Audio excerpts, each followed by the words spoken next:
Did I not call it? There we go. Here we go, big game. My first bass. Nailed him. 36 attempts. He's got an alligator scar in his butthole. 36 attempts. Well, I let about, I'm a conservationist, so I let about 25 go before this. Now, that's a warm fish. Yeah. It's weird touching them warm. At home, they're cold. Yeah. So, you want that?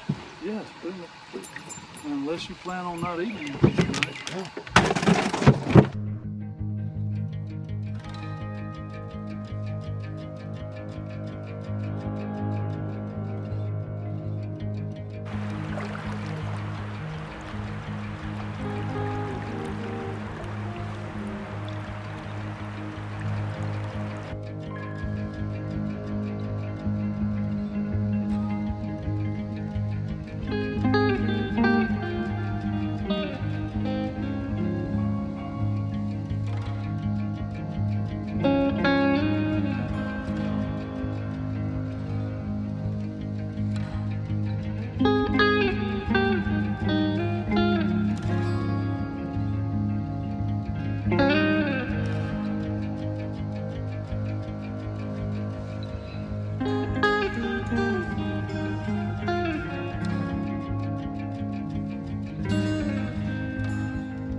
That's a cool cabin back there, isn't it? My friend's hunting property. One of them.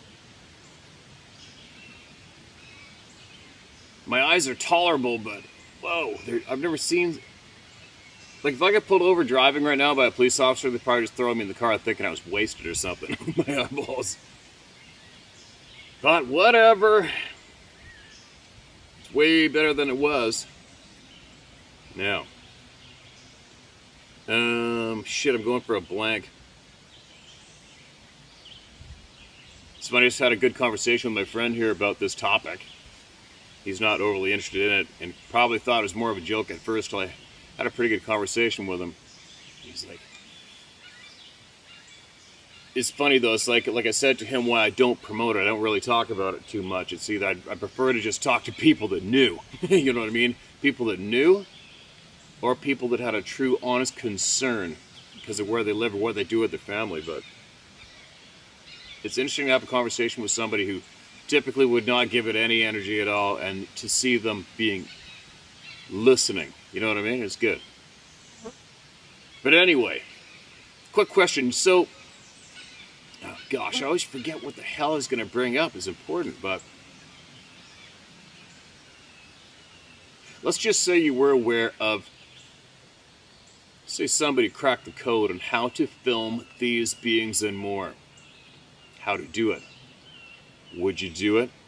Do you know what I mean? Like, would you, if somebody cracked the code on how to and you didn't need anything expensive or unobtainable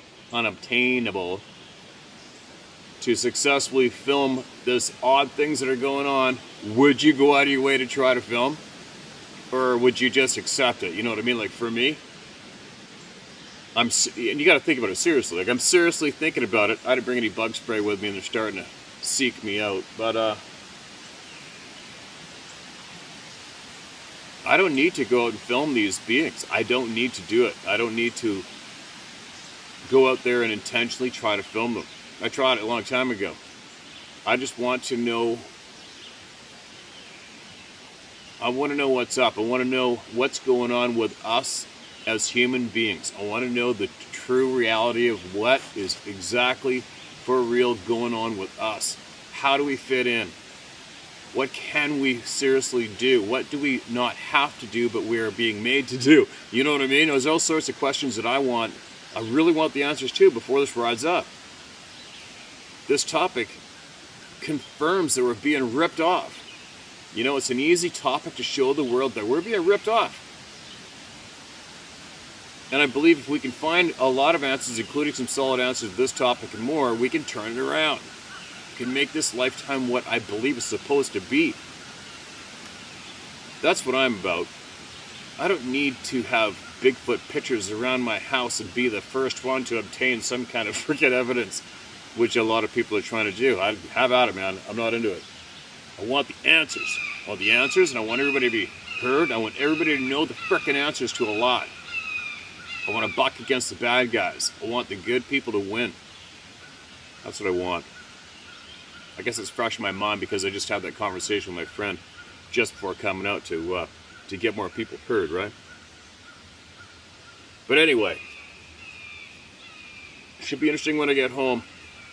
It should be interesting when I get together with some individuals who know a lot more than me at this point in the game and have a lot to share with you through me and with me, and I can't wait to do that. And then I'm probably going to go do something pretty quick and take you guys along with me. But in the meantime, I'm babbling. I hope I made sense. Maybe I did, maybe I didn't. Let's get some people heard. This is titled Sighting in Carroll County, Maryland. I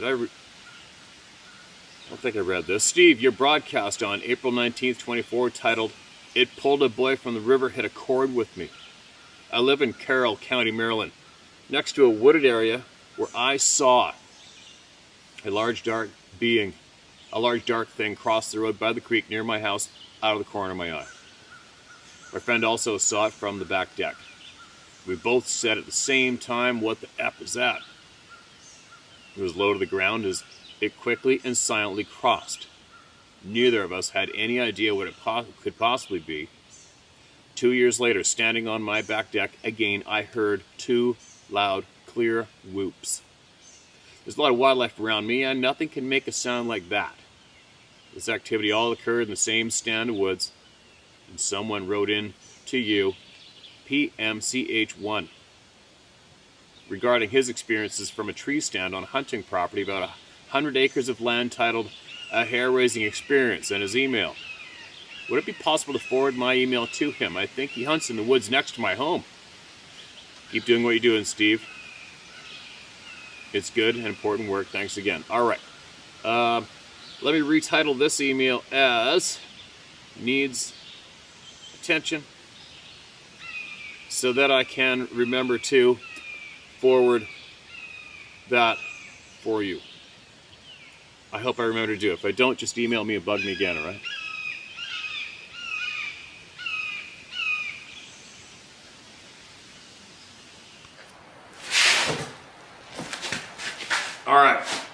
All right, I had to move. Those bugs were gobbling me up.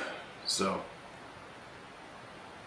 might be a little dark, but oh well, doesn't matter what it looks like. Let's just get this heard. This is from the scientists.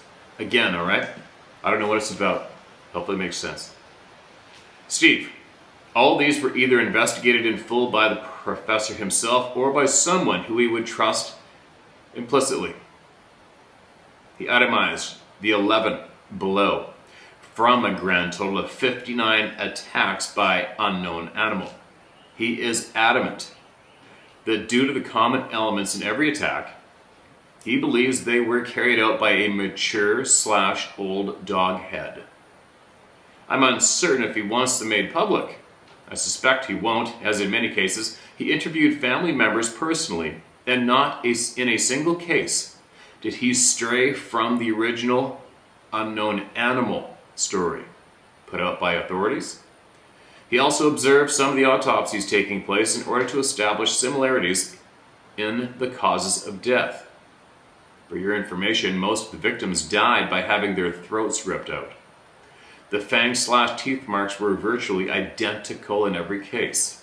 They were not killed by a predator of any description native to North America, and all were partially eaten. And then it goes on to have a whole bunch of links to the internet of each individual case, which obviously I don't have time to crack up right now, but I'll try to read them because it's the www/co/list. So here's one of the links he provides is 13 killed, animal attack. Officials don't know creature killed. And that's in the United Kingdom. Posted 2020. Father of 4 killed in suspected grizzly bear attack at Yellowstone National Park. 2022. Human interest. Diana Bobber dead, cougar attack death. 2018. National International missing man found dead of apparent wild animal attack in Hood County.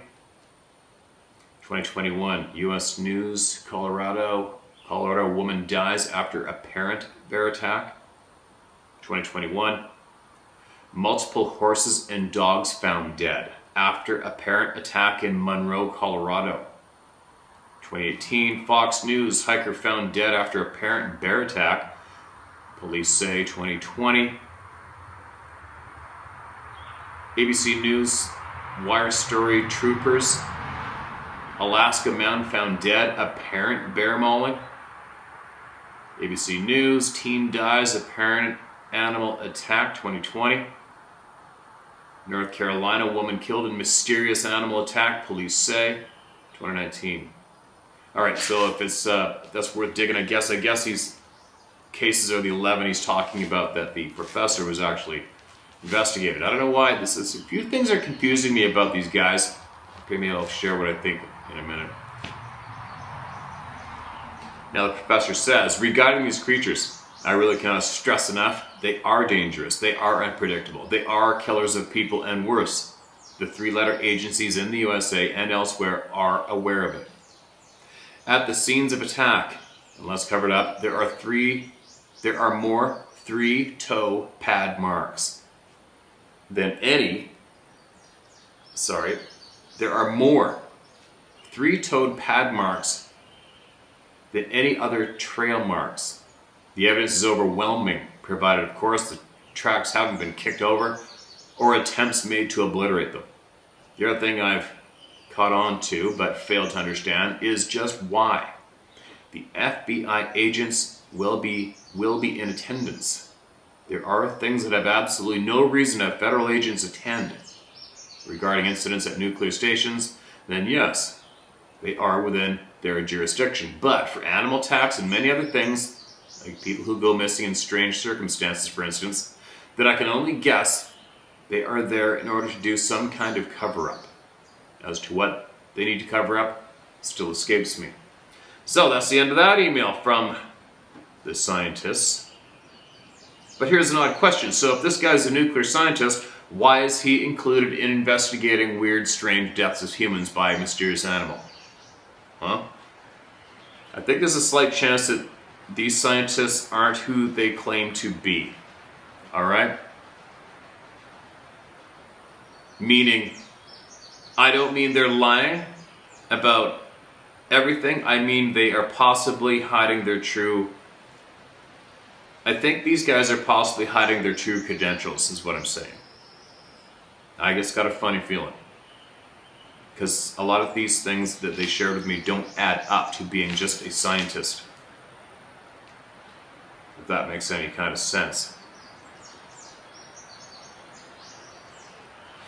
Now, where else are we? Alright, what do we got here? This is titled Red now.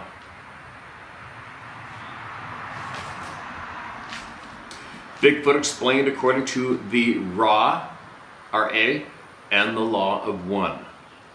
Steve, disclaimer. I acknowledge that, quote, Bigfoot, end quote, is just a trivial name we give these beings. For this explanation of Bigfoot, I'm referring to the messages channeled in 1981 by Carla Reucker, R-E-U-C-K-E-R, and the messages given where from an intelligence of a higher density of light who call themselves Ra, R-A. The message of the Law of One is the same message that has been given to us through different messengers throughout the centuries, which is that we're all one and that our essence is love and light.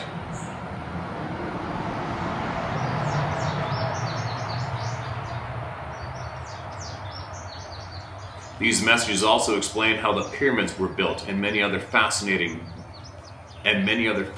details. Concerning the Bigfoot, they explain that there are two types of Bigfoot on Earth.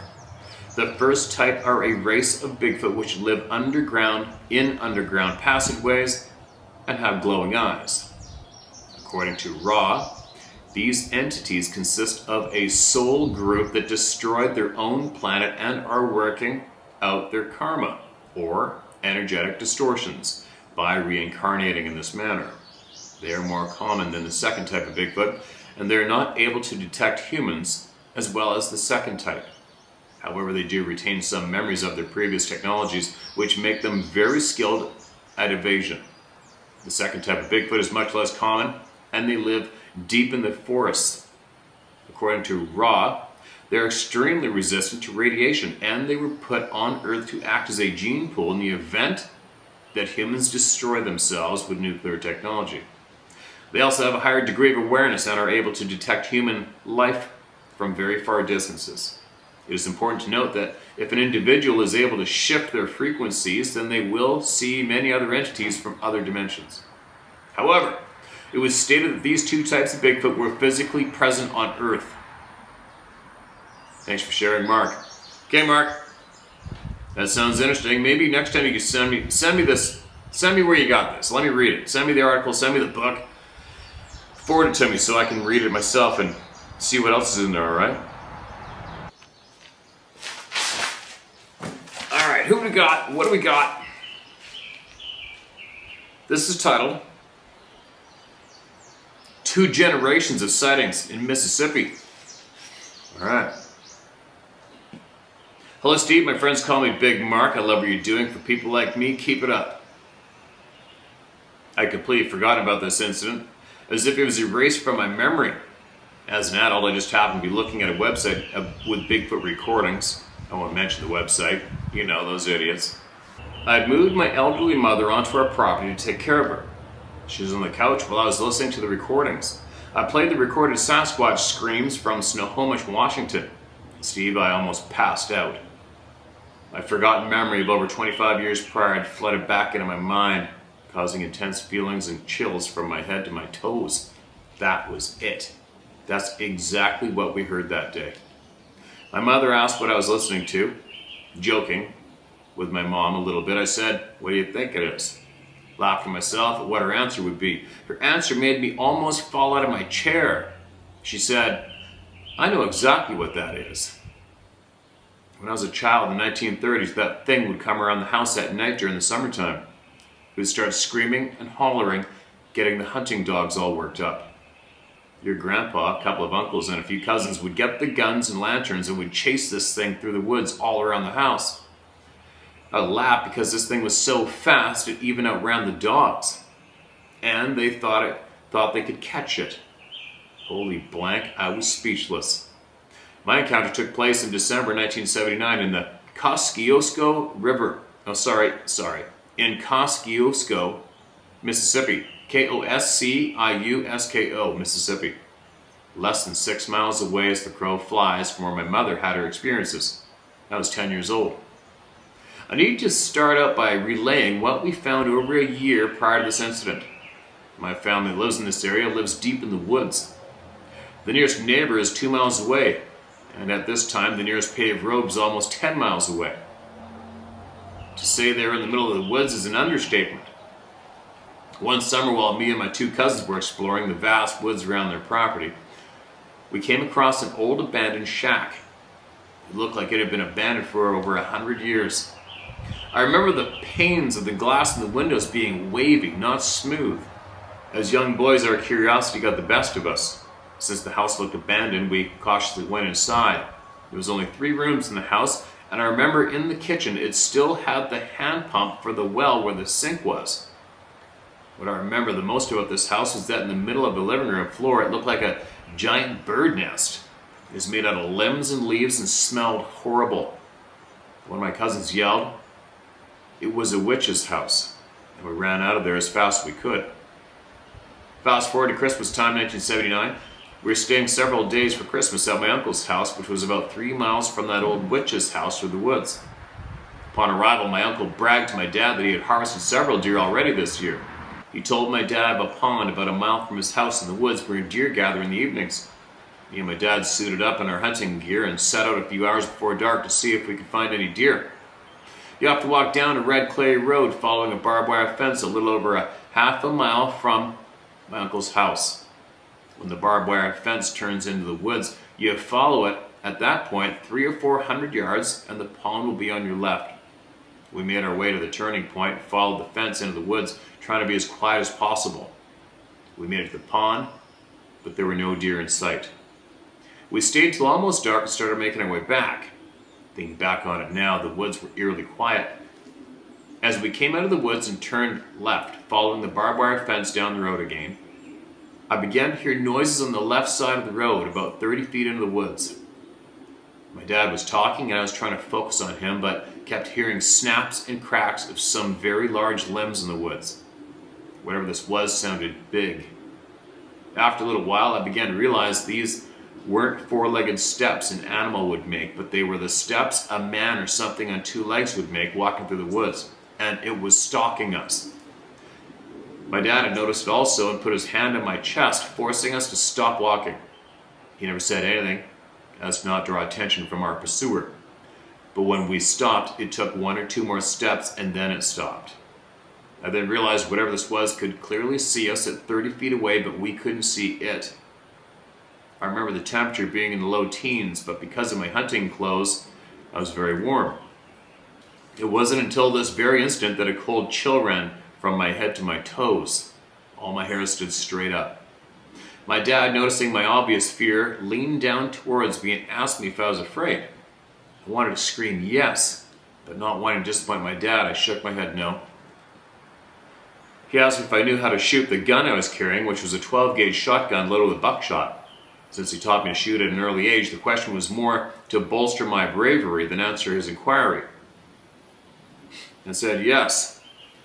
He asked me if I could hit what I was aiming at, and I said yes. He said then I have nothing to be afraid of.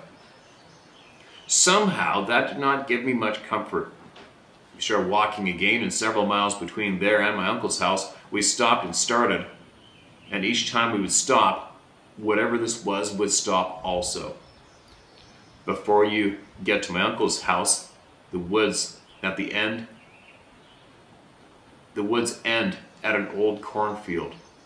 We walked 40 or 50 feet past that point, stopped, turned, and faced the woods, with my dad taking the 12 gauge.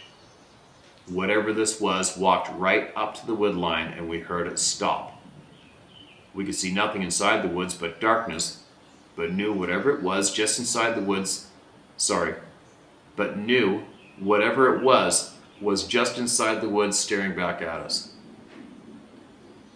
After a minute or two, we turned and made our way back to my uncle's house. My uncle met us outside to inquire if we had any luck. My dad said no. I started telling him of this thing following us out of the woods. In the middle of his sentence, this thing started screaming. The only description I can give is of a woman being murdered. Only multiply the volume by 1,000. This thing was well over 100 yards away, and I could feel the volume in my chest. Now, to understand my fear, you'd have to understand who my dad and my uncle were. They were two men who grew up during the Great Depression. They spent most of their childhood and young adult life hunting in the woods and swamps of Mississippi, with coon hunting at night, with lanterns and a single-shot rifle being their idea of fun. As adults, they traveled the world in combat situations for the military. My dad was the biggest, baddest, bravest man I know, and my uncle wasn't far behind him. So the thing that scared me was turning these two men in the middle So the thing that scared me was turning to these two men in the middle of this creature screaming and seeing the fear on their faces. They didn't lose their composure for long. My uncle said it must have been a panther that followed us out of the woods. My dad agreed and said we needed to go inside out of the cold. Looking back on it now, I don't believe either one of them believed that was a panther. But they weren't going to tell a 10-year-old boy that monsters are real, that one just followed you home. I'll never forget that fear I felt seeing these two men afraid. We never saw it was screaming at us, but we got the message loud and clear. For the rest of the week, while we stayed and visited family, nobody else went hunting into the woods. There you go. All patterns, all known patterns here. And another brave, honest person, club member, emails in what they experienced. And I appreciate that, man. Appreciate it. And I understand exactly what you're meaning by watching these two brave dudes fall apart in a way. That'd be unnerving for a child, right?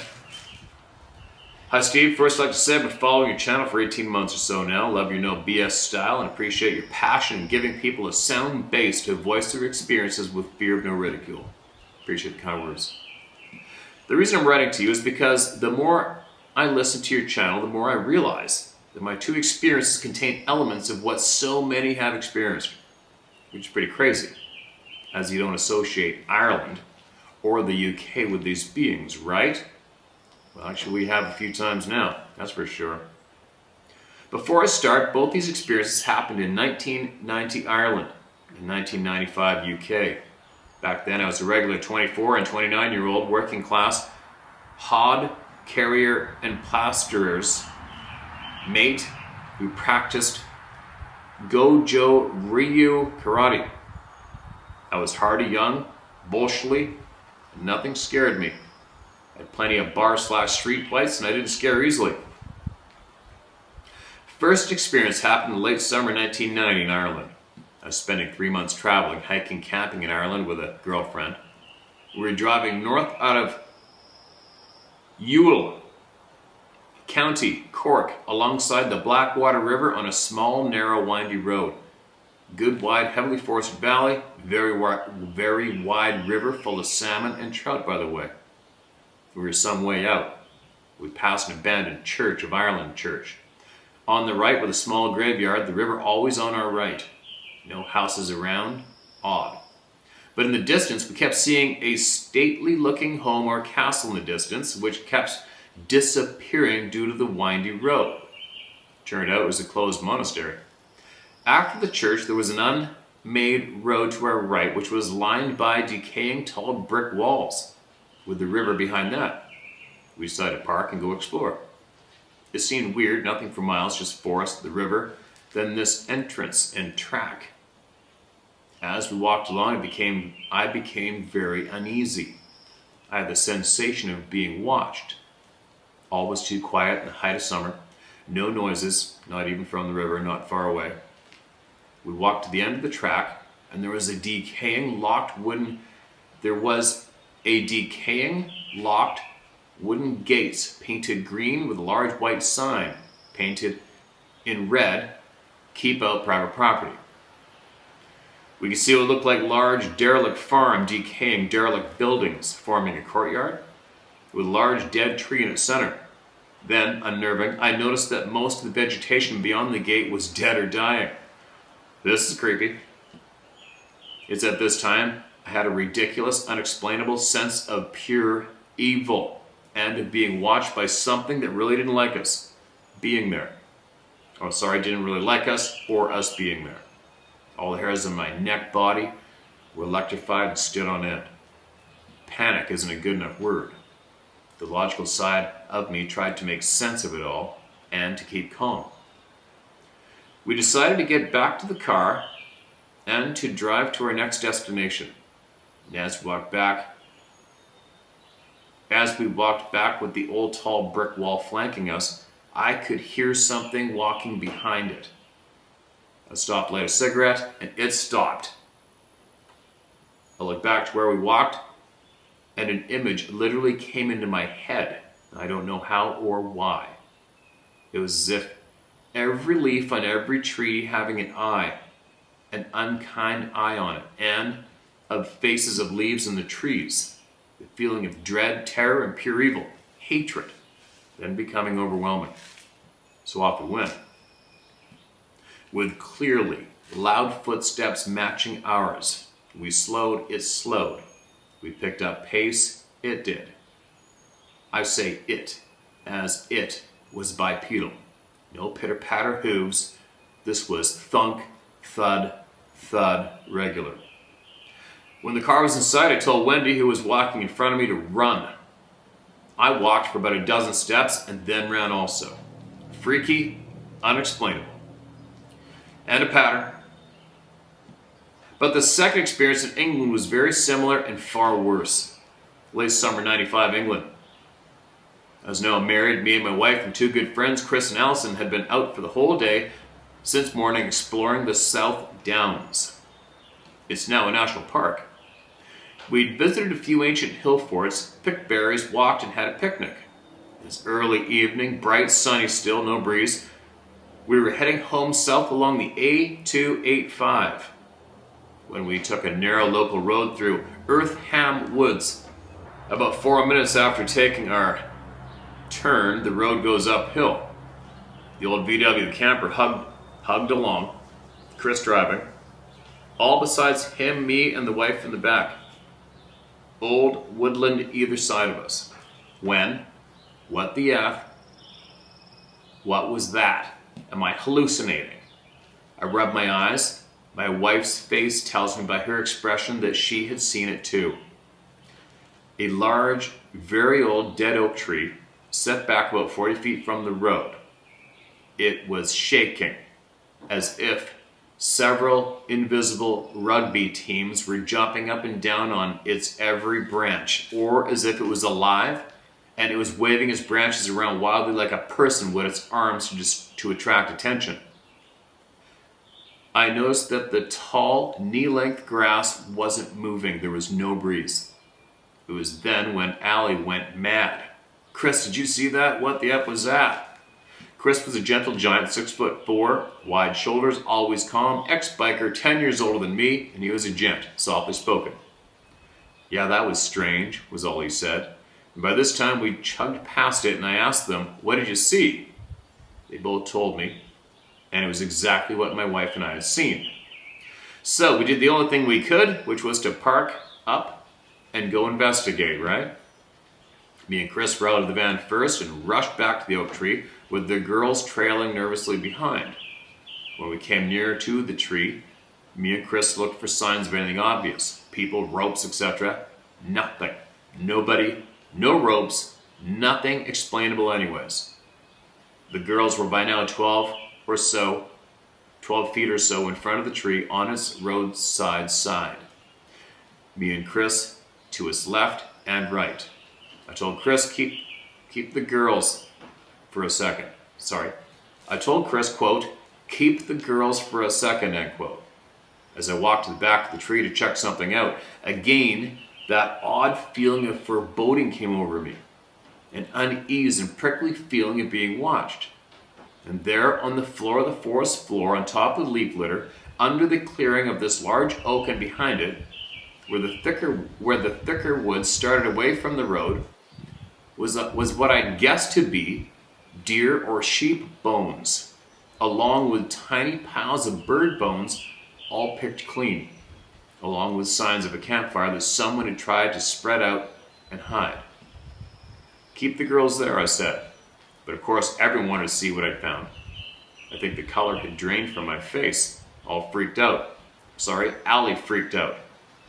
I walked about another 18 feet at 90 degrees off away from the tree and road, as in the tall grass just before the thick undergrowth and the trees where I could see the grass had been flattened. When I looked at it, it was about 6 foot by 3 foot. The size of a one-man bivvy tent, perfectly rectangular, and I noticed unseen from the road. There are empty food cans there, signs of an oddball or a loner or some black magic, I thought to myself.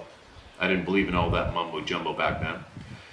It was then the same feeling I had in Ireland hit me, but incredibly I couldn't imagine. But worse, I couldn't move or make sense of anything, like being in a brain fog. It was then Allie started crying, saying, "Get me out of here," and she started freaking out. Chris looked Asian and wasn't moving or saying anything. My wife, now ex-wife, was just standing there shaking, mouth open. Then after what seemed like ages, but was probably 10 or 15 seconds, we all scarpered pretty quick out of there. The girls freaking. Me and Chris trying to remain calm for their sakes. We get into the van, which now will not start. It won't start after 6 or 7 attempts. By now both girls are screaming, panicking, and freaking out, and also freaking me and Chris out. After a couple of failed attempts to start the van, we decided to put Allie into the driving seat and aim the van downhill, the way we come in from. Me and Chris pushing the van, so we tried to bump start it in second gear, and this worked, thankfully. Now here's where it gets really freaky. All 4 of us saw the same thing that was unexplainable, the tree moving wildly. All 4 of us felt as if we were being watched, and as if we were in the presence of evil. But on the van starting, I felt something, as if everything behind us was black. Nonetheless, and as viewed from high above, looking down on our van from the high in the sky. But on the van starting, I felt something, as if everything behind us was black. Nothingness. And as viewed from high above, looking down on our van from the high in the sky, ridiculous. It was like Stephen King film, The Langoliers. I, again in my mind's eye, inside my head, saw a massive tidal wave of blackness, of evil behind us, about to come crashing down upon us, with total nothingness behind us. I know this sounds crazy, but when we got back to my place, we had a few drinks to calm down. And before I had told anyone what we had felt, as we drove home, Allie, then Chris, then my wife, all experienced or thought the same thing of a black, evil tidal wave behind us. And as if they were seeing it from above. We were all stone cold sober whilst out that day. And here's the best part. In 2002, I drove past that same place with my then 3-year-old dog with me in the car after work. So I parked up, went to see if she freaked out or if she could pick up on anything. This time I felt very calm, nothing menacing. But what did freak me out and got me running out of there sheepish, the opposite side of the tree to where years ago someone had camped there, about 20 feet away, my dog Suey was sniffing at the ground that was leaf littered in the clearing around the oak's canopy. And lo and behold, where she was sniffing, there was a disgusting stench, really strong and foul. So I scraped the sole of my boot on the forest floor to find a graying, hair fallen out, gray jelly-like decomposing badger. Random. I got it quick. Sorry to rattle on, Steve, but what got me to tell you all this is for several reasons. The first being that since your channel, others like it via the internet, which now tells us all at the touch of a button, and had sparked an interest into these beings and the paranormal side of them, I discovered, amazingly, that 2 miles away from Earthham Woods where this happened is Slindon Woods. And thanks to YouTube, I discovered on English woman's channel, her name is blank blank. She has videos on Black Panther sightings in the UK and Bigfoot, etc. And on her site in Slindon Woods, 2 miles from where we were, on a map of odd occurrences in the UK, was a sighting of one of these beings. A UK Bigfoot sighting. What are the chances of that? Pretty insane, eh? But then again, I've found all of real life is way stranger than any fiction. I personally believe that these beings exist and that they have more senses than us, and that they may well possess or maintain some seventh psychic sense that we as modern humans either cannot use or have lost, or we aren't even aware that we possess. That's my take on it. I just can't not explain away or forget either experience. I'd never known fear like it before or after, thankfully. Thanks again, Steve, for all you do in giving real people who have had real experiences, some of them awful, a platform to air them in a safe environment without ridicule. God bless you and all your efforts in helping us who have experienced something that's real to us, with no fear from the normal naysayers, Steve. Stay safe, keep the head on a swivel, always listen to your intuition, keep fighting the good fight. John Rossiter, Chichester, Sussex, England. Yes, you can give out my name.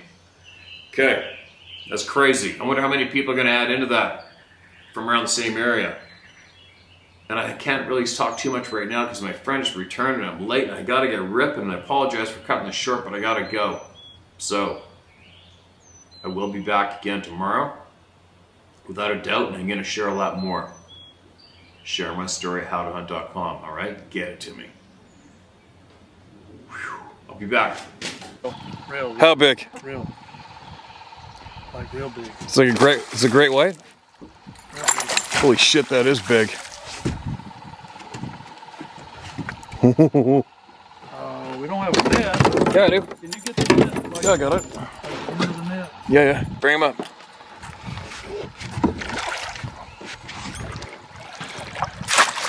Ooh, hammer time.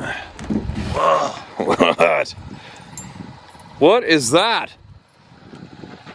Woo! El Squatcho. Squatcho Cachazo. The Monstero. How old's that fish? This probably was like a 5 or 6 pound fish when it was full of eggs, but now it's probably 4. Healthy though, good fish. Sweet. How come you gave him the rod that doesn't catch those big ones? Well, you know, you caught like 36 and this is 3. See ya, Mama. Ah, that was a good one. Sweet.